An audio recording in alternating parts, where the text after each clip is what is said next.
I am high maintenance, I admit it. I only drink water from custom etched Baccarat crystal tumblers, and I refuse to sign any contract unless it is with a pastel pink Mont Blanc pen.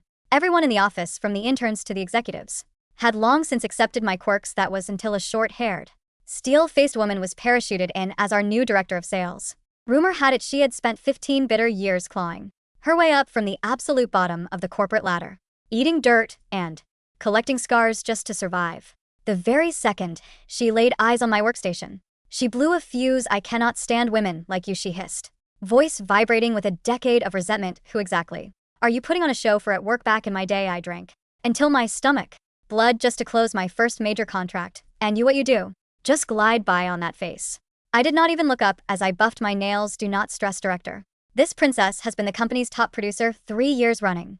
The sneer on her face did not falter until she actually opened my performance report. The disbelief on her face was almost poetic. You top producer. Are you sure you did not climb your way to these numbers by some less than respectable means? A trophy is a trophy, she scoffed, slamming the folder shut. Keeping someone like you on the payroll is an insult to every single person in this industry who actually worked for their success. You are fired. I blew a speck of dust off my French manicure. Oh, please. What is wrong with being a princess? At least my contracts are not fragile. If she wanted to kick me out of my own kingdom, she would have to go through the king first. My name is Diane, she announced, standing at the head of the conference room. Her voice had the booming, unyielding gravel of a drill sergeant.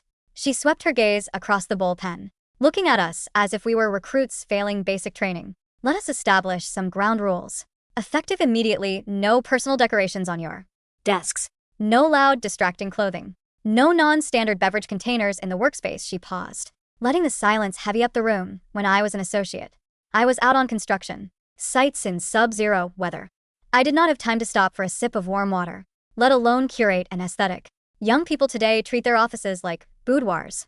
Your mind is not on the work.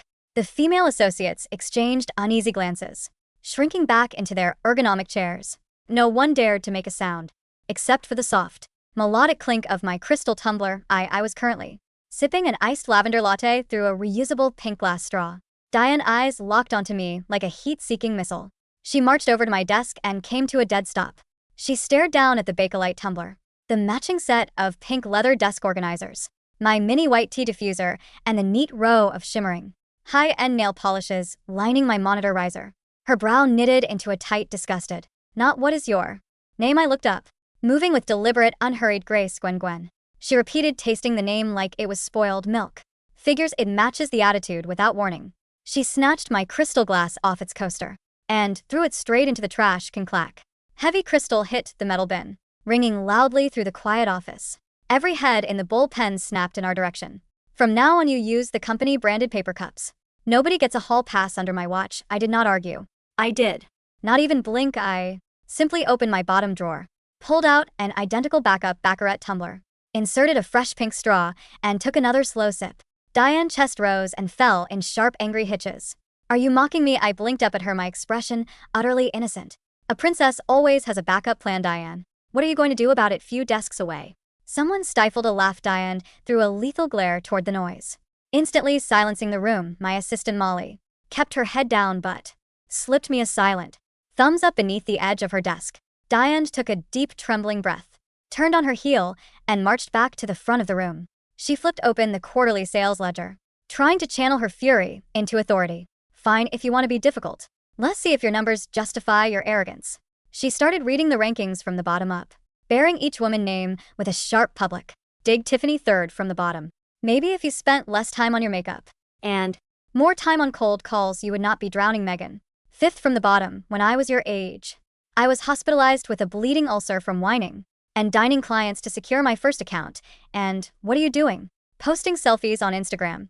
Megan's cheeks burned crimson as she stared at her lap. The other women in the room instinctively pulled their shoulders in, trying to make themselves invisible. The men in the department, however, received a pass. Diane's tone softened significantly when she hit their names. Tyler. Upper middle tier, good work. I can tell you're a grinder. Tyler was Diane Golden Boy, a junior associate she had brought over from her previous firm. He was a perfect me version of her humorless cheap suits and a permanent scowl. Finally, she reached the top of the list.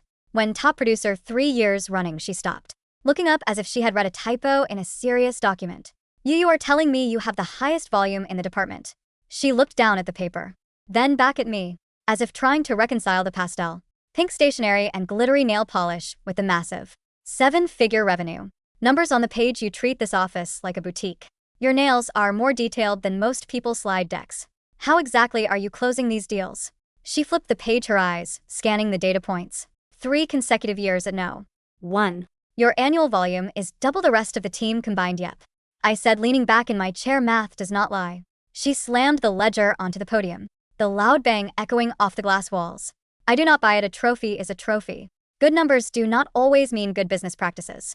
She looked out at the rest of the room, raising her voice to address the entire team. "I've seen this story 100 times. A young woman uses her as pathetic assets to charm clients, coasting on luck and brief infatuations, but beauty fades. Clients get bored, and then you are left with absolutely nothing." I ignored her, picking up my pink rollerball to doodle a tiny perfect crown in the margin of my notepad. Diane's mouth twitched with anger, but she forced herself to maintain a cold, professional composure. She took a slow breath and delivered her strike. "Starting today, we are restructuring the accounts. When top 3 clients, Matthew Enterprises, Evergreen Industries, and Vesper Technologies, are being reassigned to Tyler." The silence in the room became absolute. "Those 3 accounts alone made up 40% of our department annual revenue." Diane looked around the room. "Entirely self-assured enterprise accounts require grit and endurance. Tyler works until midnight, never takes a weekend off, and knows how to grind. That is the kind of dedication our legacy clients deserve." She looked back at me, her lip curling slightly. "We cannot risk our most valuable relationships on someone who might be in the middle of a manicure when a client has an emergency." The room remained dead silent. A few of the girls shot me looks of deep sympathy, but fear kept them quiet. I set my pink pen down and looked Diane dead in the eye. "Director, reassigning enterprise level accounts requires a formal audit and approval from our CEO. Douglas, you do not have the authority to make that call unilaterally." Diane let out a harsh, dry laugh. "Authority." She pulled out her phone, dialed a number on speakerphone, and let it ring in front of everyone. "Philip, it is Diane. I am restructuring the sales assignments to optimize our high-value accounts." Deep, smooth male voice came through the speaker. "Philip, the executive VP, go right ahead. Diane, you have my full support. Let me know if anyone gives you any pushback." And hung up, her face glowing with triumph. "Any other questions, Gwen?" Behind me, Molly gently tugged at my sleeve, whispering anxiously, "Gwen, Philip is her old mentor from her previous company. He will always side with her. Be careful." I looked down at my freshly manicured nails, letting the light catch the subtle shimmer. Then I looked up and smiled honestly. This princess does not mind a little vacation. Next morning, Philip himself showed up in the sales department. He stood at the entrance of the bullpen, adjusting his tie, and cleared his throat. "I brought Diane into this company because of her proven track record. Her structural decisions represent the direction of this firm. If you have objections, you can file them, but the execution of her directives is non-negotiable." With the executive VP backing her up, Diane did not waste any time. She walked straight to my desk, picked up a cardboard box, and swept everything on my desk into it with one swift, violent motion. It was clean, efficient, and brutal, like a sanitation worker clearing a sidewalk. Finally, she noticed the small hand-drawn crown sticker I had put on the corner of my monitor. She peeled it off, crumpled it into a tiny ball in her palm, and tossed it into the box. "This is a place of business, not your personal playhouse." She carried the box to the hallway and dumped it onto the carpet. "Being top producer for 3 years does not make you untouchable. Under my leadership, nobody gets special treatment. If you want to work here, you play by my rules." He looked back at the ball pen. "I have run teams for 15 years, and I have never tolerated a diva. You are the first, and you'll be the last." Philip stood beside her, his arms crossed, silent presence, offering her absolute immunity. A few of the newer associates, sensing where the power lay, quickly chimed in. "Honestly, it is about time. The desk was getting a bit ridiculous. Yes, some of us are working 80-hour weeks while others are getting blowouts. How is that fair?" I always wondered how she landed those accounts anyway. "The clients are all men, right?" That last comment cut through the air like a knife. Several of the female associates winced, their faces turning pale. But no one spoke up, because Philip was standing right there, and his silence was as good as an endorsement. I did not say a word. I looked at my empty desk, then calmly picked up my phone. "Director, those items you just threw into the hall were not cheap. I hope you are prepared to cover the cost." Diane did not even look at me. "If they are so precious, you should not have brought them to work." Philip stepped forward, delivering the final blow. "Gwen, you are on a 1-week administrative suspension for insubordination. Your accounts will be managed by Tyler in the interim when you return. You will fall in line, if not you can hand in your resignation.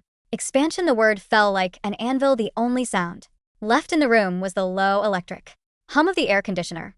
I stood up, slung my pink leather tote over my shoulder, and smoothed down my skirt. I was not angry, I actually smiled, a suspension perfect. I've been working on a $10 million strategic partnership with Matthew Enterprises for the last 6 months. Next week the CEO, Mr. Matthew, was scheduled to come in person to finalize the terms. He had personally requested that I handle the closing, and they were sending Tyler. Tyler did not even know that Mr. Matthew liked to spend the first 10 minutes of every meeting talking about his daughter equestrian competitions. I adjusted my collar and let my voice drop into its sweetest, softest register. Of course, Philip, this princess is going home to rest. My hands were getting dreadfully dry from all this office dust anyway. Without a backward glance, I walked out. I did not care about their little triumph. I was happy to let them celebrate for now. The minute I left, Diane completely erased my presence from the desk. The Baccarat glass was replaced with a generic gray paper cup. My pink desk pad was swapped for stacks of manila client folders. She even took the plush pink velvet cushion from my chair and threw it in the break room trash. She gestured for Tyler to take the seat. From this point on, Gwen, portfolio is entirely yours. Tyler nodded eagerly, opening the folders and picking up the desk phone.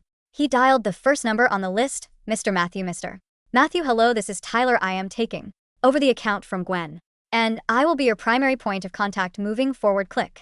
Mr. Matthew hung up before Tyler could even finish his sentence. Tyler's smile froze. He cleared his throat, his knuckles turning a dusty shade of white as he gripped the receiver. Mr. Matthew? Tyler stammered, his eyes darting toward Diane, who was hovering over his shoulder like a gargoyle in a cheap polyester blend. Mr. Matthew, I believe we were disconnected. As I was saying, I've been briefed on your portfolio, and under Director Diane's new department mandate, we are streamlining your points of contact to ensure a more robust 24/7 response loop. No more delays. No more frivolous. He stopped. The line had gone dead again. From my seat on the plush velvet chaise lounge of the Mandarin Oriental Spa, 3 miles away and 6 floors above the smog of the financial district, I took a slow sip of my iced chamomile infusion. It wasn't served in Baccarat, which was a minor tragedy, but the crystal-rimmed glass the spa provided was heavy enough to feel respectable. My phone buzzed on the linen-draped side table. It was Molly. Molly, 10:14 a.m. Oh my God. Tyler just tried to call Arthur Matthew back on speaker. He got his executive assistant, Beatrice. Beatrice told him that if anyone other than Gwen calls this line again, they will consider it a material breach of the communication protocol and pull the pending contract. Diane is turning purple. I can see the veins in her neck from my desk. I smiled, letting the esthetician apply a cool, rose-water-infused compress over my eyes. I didn't reply. One of the first rules of high-end client acquisition is that silence is the loudest negotiator. People like Diane and Tyler believed that business was a war of attrition, that the person who screamed the loudest, slept the least, and bled the most on the carpet deserved the prize. They mistook suffering for competence. But high-value clients don't want to buy your suffering. They are paying for a seamless, elevated experience. They want to feel secure, understood, and meticulously cared for. Arthur Matthew did not spend his weekends riding thoroughbreds in Connecticut just to have some hyperventilating, over-caffeinated junior associate scream sell him a logistics integration package over a scratchy speakerphone. My phone buzzed again. Molly, 11:30 a.m. Update. Diane just took over the Evergreen Industries file. She called their chief procurement officer, Richard Vance. You know how Richard is. She started the call by saying, "Richard, let's cut the pleasantries and get down to brass tacks." Richard literally said, "I don't do brass and I don't do tacks," and hung up on her. She is currently in Philip's office. The door is closed, but we can hear shouting. I sighed softly, letting the rosewater scent clear my mind. Richard Vance was 72, a classicist who collected first-edition Trollope novels and spent his summers in a villa near Lucca. He hated brass tacks. He liked 30-minute discussions about Tuscan architecture, followed by a quiet, 5-minute agreement on a multi-million-dollar supply chain contract. I had spent 6 months building that bridge, finding him a rare 1890 edition of The Warden for his birthday, which I had delivered in a hand-tied silk ribbon. Diane probably thought a silk ribbon was a sign of weakness. To her, business was about the grind. "Would you like another 5 minutes with the stones, Ms. Gwen?" the esthetician whispered. "Please," I murmured. "And make sure they're warm. My shoulders have been carrying the weight of an entire department's revenue, and they deserve a rest." By Friday morning, 3 days into my administrative suspension, the cracks in Diane's new empire had become a yawning chasm. The corporate ladder Diane had climbed for 15 years was built on a simple premise.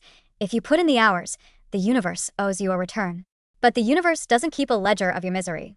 The market only cares about value, and value is highly subjective. Molly kept me updated with a series of frantic, increasingly hilarious voice memos during her lunch breaks. "Gwen, you wouldn't believe it." Molly's voice whispered over the speaker of my phone as I sat in my penthouse, organizing my collection of silk scarves by Pantone shade. "Tyler looks like he hasn't slept in 72 hours. He has gray bags under his eyes, his tie is crooked, and he smells like stale energy drinks. Diane has him working until 2 a.m. every night to restructure your accounts. But the clients are completely ignoring him. Vesper Technologies canceled their quarterly review. Their VP of Operations sent an email saying they are evaluating their external partnerships and will not be attending the signing ceremony next Thursday." "And Philip?" I asked, setting a blush pink Hermes scarf into its designated drawer. "Philip is starting to sweat," Molly said, her voice dropping an octave. "He was in the bullpen today, asking Tyler why the pipeline numbers for Q3 have dipped by 30% in a single week. Tyler tried to blame seasonal variance, but Philip isn't stupid.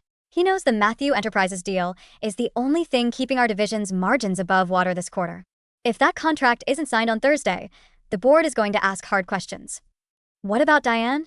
"She's doubling down," Molly sighed. "She had a staff meeting this morning. She told us that the weak are filtering themselves out and that we need to lean into the discomfort. She actually used the phrase lean into the discomfort, Gwen." I almost threw up in my paper cup.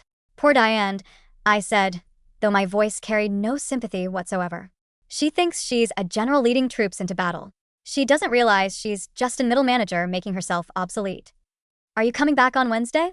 Molly asked, her tone turning anxious. "Your suspension ends then." "Oh, I'll be back," I said, polishing the screen of my iPad with a microfiber cloth. "But I won't be rushing. A princess never arrives before the court is fully prepared to receive her." On Wednesday morning, the rain was pouring over the city, casting a sleek, silver sheen on the glass facades of the financial district. I stepped out of my town car wearing a cream-colored Max Mara wool coat, a pair of pristine white leather heels, and carrying my small, gold-embossed structured bag. I didn't carry boxes. I didn't carry files. A lady of my standing travels light. Others carry the weight for her. When I entered the bullpen at 9:02 a.m., the atmosphere was thick enough to cut with a silver butter knife. The usual morning chatter was gone. The interns were staring at their screens with wide, terrified eyes, their fingers flying across their keyboards as if any pause in activity would trigger an immediate execution. Tyler was slumped at what used to be my desk. The pink velvet cushion I had brought in was indeed gone, replaced by a cheap, hard mesh office chair. He looked terrible. His hair was greasy, his collar was frayed, and there were several stains on his desk from spilled coffee. The generic gray paper cups were piled high in his recycling bin. I walked past him, my heels clicking rhythmically against the hardwood floor. Click, click, click. Every head in the room snapped up. The female associates looked at me as if I were a ghost returning from the underworld, or an angel descending from heaven. Molly gave me a tiny, ecstatic nod from her cubicle. "Good morning, everyone," I said, my voice smooth and light, carrying through the silent room like a clear bell. I reached my desk. I stood there, looking down at the stacks of manila folders, the generic plastic pen holders, and the general layer of dust that seemed to have accumulated in my absence. "Get out of my chair, Tyler," I said softly. Tyler blinked up at me, his eyes bloodshot. He tried to muster some of the sneering arrogance he had displayed a week ago, but he looked too exhausted to carry it off. "This isn't your desk anymore, Gwen. Director Diane permanently assigned the station to me. You're on the junior tier now. You can take the desk by the copier." "I don't do copiers," I replied, not shifting an inch. "And I don't repeat myself. Move." "Is there a problem here?" Diane's voice boomed from the doorway of her office. She stepped out, her short hair perfectly coiffed, her face set in its usual hard, unyielding grimace. She had a file tucked under her arm, and her eyes flared with instant, venomous heat the moment she saw me. "Gwen," Diane hissed, marching over. "You're back. I hope your week of luxury has cured you of your delicate sensibilities. But let's make one thing clear. You do not dictate seating arrangements in my department. You are on probation. Your behavior today will determine whether you have a job by 5 o'clock. "My behavior is, as always, impeccable, Diane," I said, giving her a small, tight smile. "But I notice the office smells distinctly of stale coffee and desperation. Did someone forget to empty the trash, or is that just the scent of Tyler's pipeline?" A quiet gasp rippled through the bullpen. Diane's face flushed a deep, ugly red. "Your pipeline is Tyler's pipeline now. And he has been working day and night to undo the damage of your lazy, lifestyle-driven management style. We are preparing for the Matthew Enterprises signing tomorrow. Philip, and I will be leading the meeting. You are not invited. Tomorrow? I raised an eyebrow. Mr. Matthew is coming tomorrow? Yes, Diane scoffed, crossing her arms. And despite your attempts to sabotage the relationship by refusing to hand over your transition notes, Tyler has prepared a comprehensive 60-page presentation on our new logistics framework. We don't need your personal touch, Gwen. We have data. We have grit. A 60-page presentation, I repeated, letting a soft, genuine laugh escape my lips. Oh, Tyler. You really don't know him at all, do you? We know enough to close the deal, Diane snapped. Now, take your things and move to the desk by the copier. If I see you near this station again, I will have security escort you out for disrupting the workplace. I didn't argue. I didn't raise my voice. I simply took a deep breath, adjusted my Max Mara coat, and smiled. Of course, Director, I said. I would hate to disrupt the grit. Let me know how that 60-page presentation goes. I walked over to the desk by the copier. It was small, cramped, and noisy, but I didn't care. I sat down, pulled out my personal phone, and sent a single, brief text message. Gwen, 9:15 a.m. Good morning, Arthur. I hope the horses are well. I hear you're coming to the office tomorrow for the signing. I won't be in the meeting. Apparently, my presence is a bit too frivolous for our new director. But I'll be in the building. Let me know if you need any real water.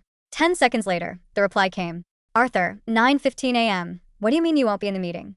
We discussed the terms last month. I am only signing because of your custom operational structure. Who is this Tyler person who keeps calling my office? He sounds like a telemarketer. I smiled, locked my phone, and slipped it into my pocket. Let the show begin. The morning of the signing ceremony arrived with the crisp, cold clarity of mid-autumn. The boardroom on the executive floor had been prepared with the utmost seriousness. Gone were the fresh flowers and the custom crystal carafes I usually insisted upon. Instead, Diane had personally overseen the setup. Cold, sterile stainless steel water pitchers, generic white pads of paper, and cheap blue ballpoint pens. Philip, the executive VP, was already in the room, adjusting his tie and looking anxiously at his watch. Diane was standing next to him, her posture rigid, her voice low and commanding as she gave Tyler his final instructions.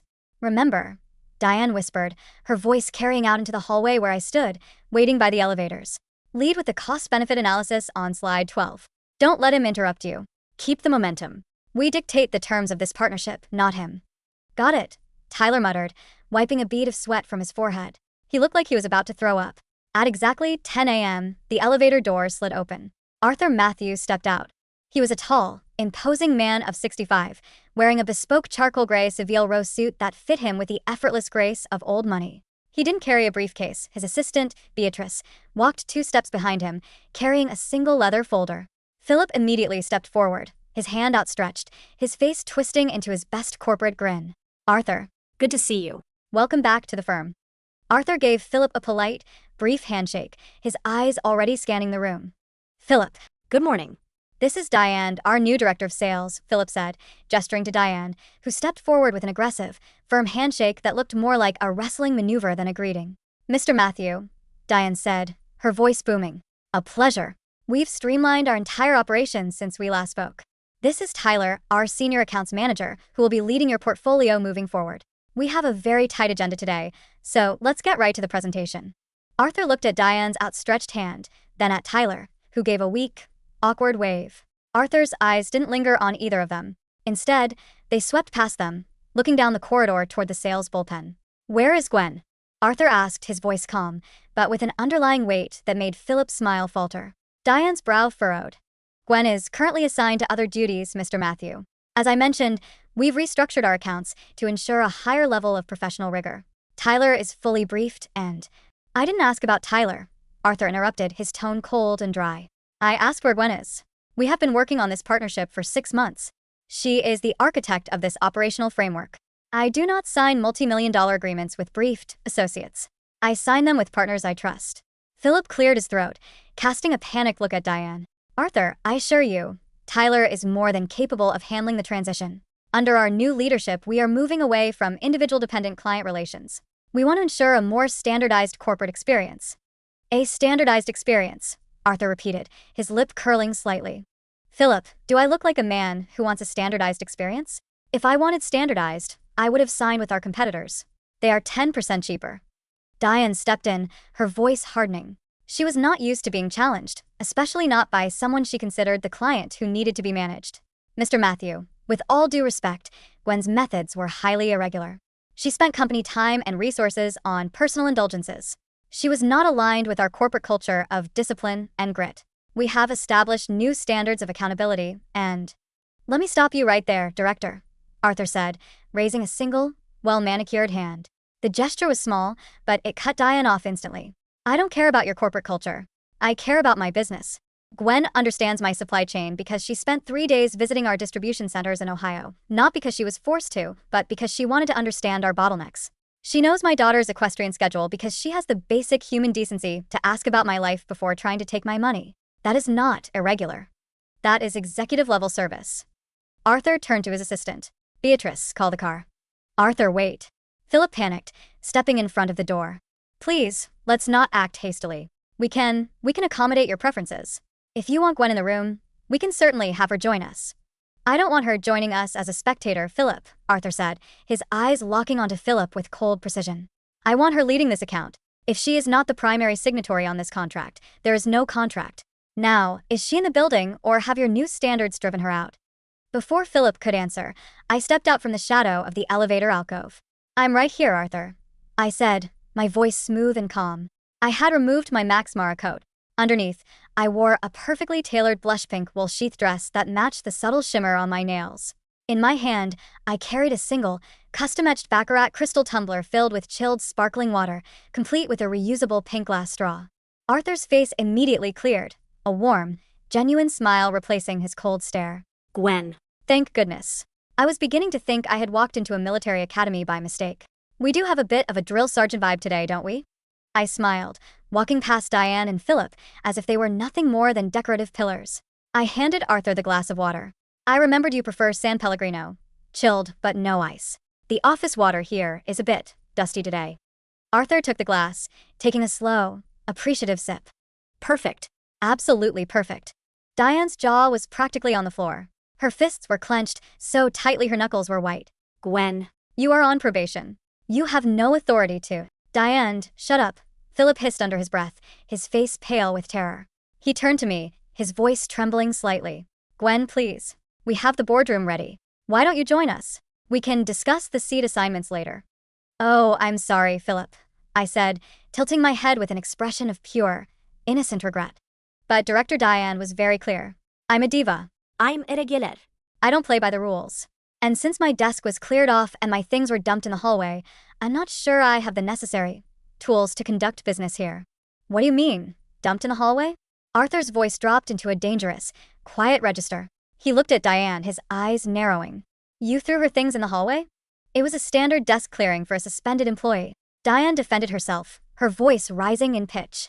We have procedures. She was insubordinate. She is the top producer in this company, Arthur said, his voice flat. And you treated her like a common thief because she prefers a pink desk pad? He looked at Philip. Philip, your leadership is showing a severe lack of judgment. I am not going to sign a $10 million contract with a company that allows a mid-level manager to bully its top talent out of personal jealousy. Arthur, please, Philip begged. We can fix this. Immediately. Gwen, what do you want? I looked at Diane. Her face was a mask of pure, bitter defeat. She had spent 15 years clawing her way up the ladder, eating dirt and collecting scars, only to realize that the ladder she was climbing was leaning against the wrong wall. I want my desk back, I said, my voice quiet but unyielding. Exactly as it was. I want my pink leather desk pad. I want my white tea diffuser. I want my velvet cushion. And I want the cost of my broken crystal tumbler reimbursed, not from a company account, but directly from Director Diane's personal expense report. Diane let out a harsh, strangled sound. I will not pay for your ridiculous. You will. Philip cut her off, his voice sharp with desperation. You will pay for it today, Diane. Or you can hand in your resignation by noon. Diane froze. She looked at Philip, her old mentor, the man who had promised her absolute support.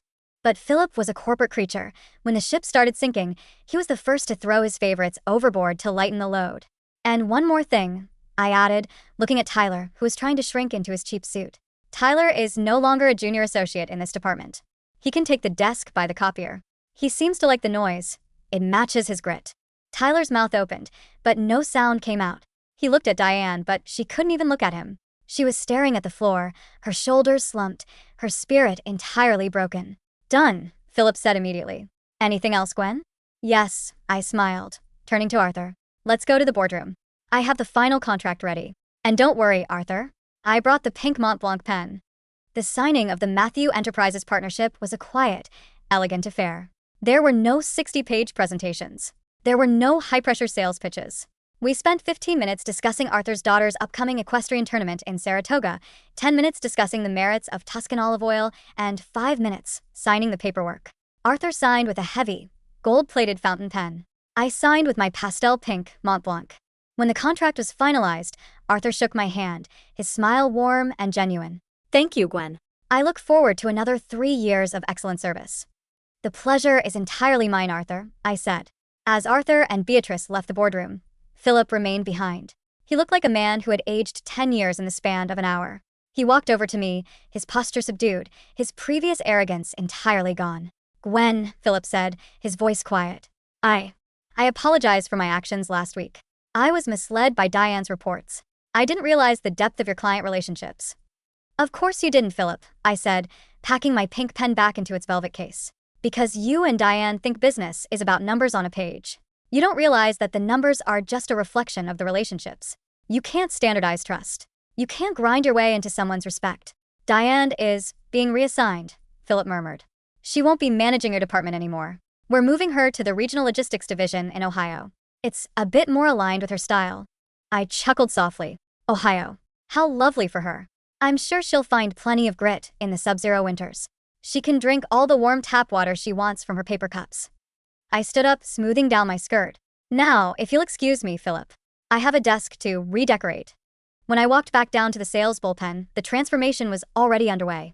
Molly and 2 of the other female associates were busy carrying my pink leather desk pad back to my station.